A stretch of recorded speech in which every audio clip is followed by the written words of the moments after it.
হুগলি গ্রামীণ জেলা পুলিশের উদ্যোগে গোঘাট থানার পক্ষ থেকে চুরি, ডাকাতি ও অপরাধমূলক কাজকর্ম দমনের জন্য গোঘাট থানায় স্বর্ণ ব্যবসায়ীদের নিয়ে সভার আয়োজন করা হয়।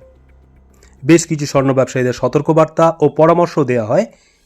CCTV, alarm system, alarm lock, security guard ও বিভিন্ন রকমের বিষয় নিয়ে একটি সভা করা হয়।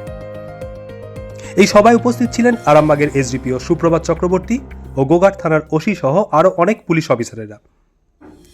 এইরকম পুলিশের ভূমিকায় স্বর্ণ ব্যবসায়ীরা খুবই উৎসাহিত হয়েছেন। স্বর্ণ ব্যবসায়ীরা জানান, পুলিশের এই ভূমিকা অত্যন্ত গুরুত্বপূর্ণ। আজ নিরাপত্তা সুনিশ্চিত করতে যে পুলিশ পদক্ষেপ নিয়েছে সেগুলি আমরা মেনে চলব বলে জানান। দেখতে থাকুন বিস্তারিত।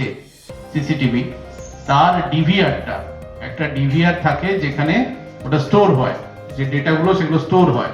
তো আপনাদের সিসিটিভি যে মেনটেন করে তাকে আপনারা বলে রাখতে পারেন যে সামনে যেন একটা ফলস ডিভিআর লাগানো থাকে, তাতেও কানেকশন থাকলো, আলো ফালো চললো।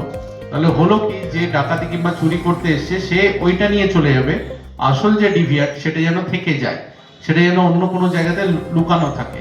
এটা সহজ বুদ্ধি, এমন কিছু নেই। মানে খারাপ হওয়া ডিভিআরও আমি যা লাগিয়ে রেখেছিলাম সেটাতে জাস্ট আলো জ্বললেই হবে, বেশি কিছু নয়।